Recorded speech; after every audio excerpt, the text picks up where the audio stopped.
The sound of rushing footsteps echoed through the bright daytime corridor, and for a split second everything slowed. A woman in a sharp navy suit lost her balance at the top of the marble staircase, her heel slipping on the polished floor. Papers scattered into the air like frightened birds. She was seconds away from falling. At the same moment, a man carrying a small lunchbox looked up and saw what was about to happen.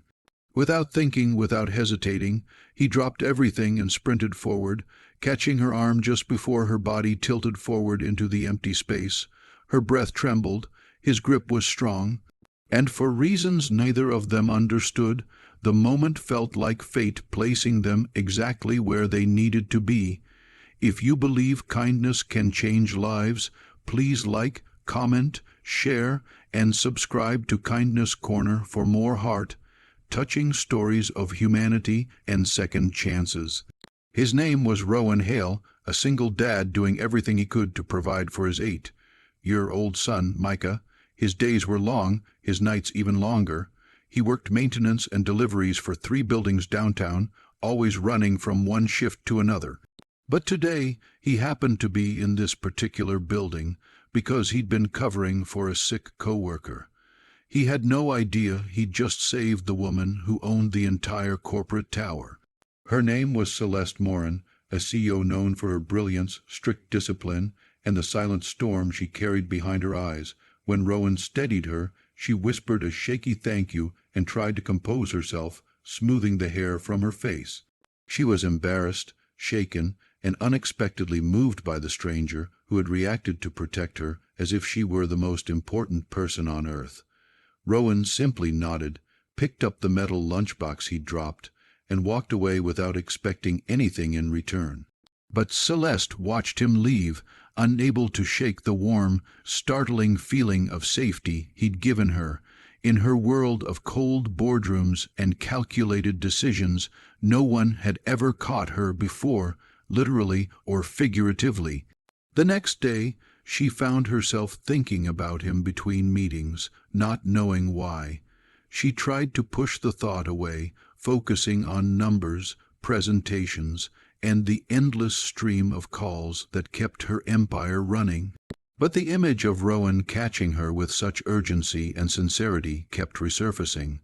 It wasn't romantic at first, it was human. It made her feel seen in a way she hadn't felt in years. Rowan, on the other hand, forgot about the incident by noon. He was too busy rushing to Micah's school because his son had called saying he forgot his science project at home. Rowan panicked. He'd been working extra shifts and barely had time to help with schoolwork, and he knew his son depended on him. He retrieved the project, ran through the city, arrived breathless at the school, and later apologized to Micah for not being around more. Micah simply squeezed his hand and said he understood. Rowan walked home with guilt heavy on his shoulders. 2 days later, Celeste saw him again, this time as he changed a flickering light in the lobby outside her office. She didn't expect her chest to tighten, but it did. She approached him hesitantly. Rowan looked surprised, unsure why the CEO herself would approach a maintenance worker. She thanked him again for saving her, her voice softening in a way none of her employees had ever heard. He smiled awkwardly, adjusting his tool belt, saying anyone would have done the same. Celeste knew that was not true. Not many people would risk their own fall for someone they didn't know. She asked for his name. He told her. Something shifted. Slowly, quietly, life brought them together again and again. Celeste began arriving to work earlier just to pass by where he cleaned the entrance windows. Rowan found himself looking up from his tasks whenever he sensed she was near, though he tried to hide it. Their conversations were short but meaningful. She learned he was raising Micah alone after his wife had left years ago. He learned she had no family left and had been drowning in work ever since. They were from different worlds, yet their wounds felt strangely familiar. The turning point came one afternoon when Rowan brought Micah with him for a short shift because the sitter had canceled. Micah sat quietly in the lobby drawing superheroes. Celeste stepped out of a meeting and noticed the child immediately. When Micah shyly showed her his drawing, her eyes softened in a way Rowan had never seen. She crouched beside him, complimenting his imagination. When Rowan apologized for bringing him, Celeste shook her head and said he was welcome any time. Something about seeing her kneeling in her elegant suit, talking gently to his son, felt impossible and beautiful. Over the next few weeks, subtle changes began to bloom. Celeste started smiling more. Rowan started believing maybe kindness had a place in his life after all.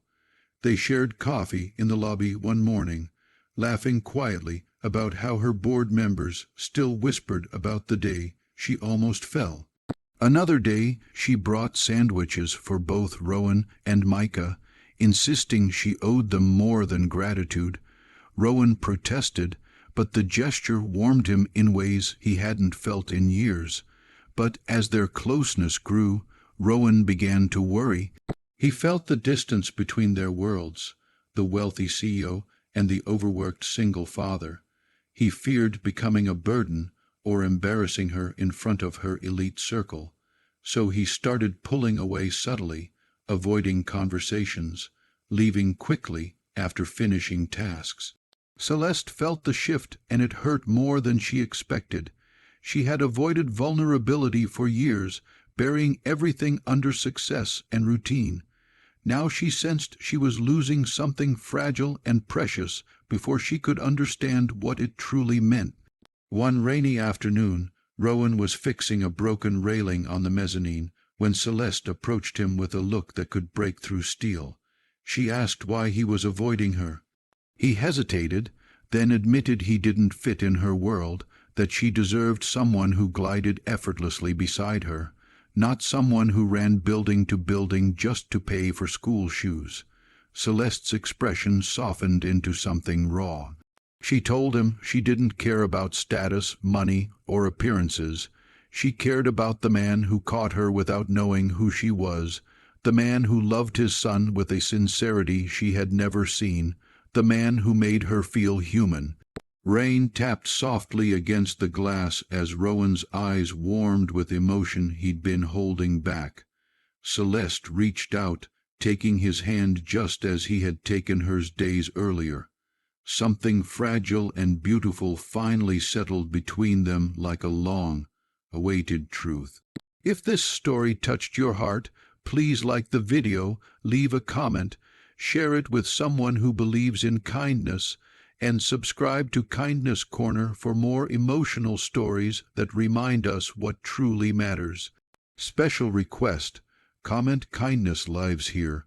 If you felt their connection, Celeste and Rowan stood there in the soft gray light, two souls from different worlds drawn together not by chance, but by one small act of courage on an ordinary day. And as Micah later ran toward them with his newest drawing, the three of them formed a picture more powerful than any fate could have designed, a reminder that love often arrives quietly, unexpectedly, and exactly when we need it most.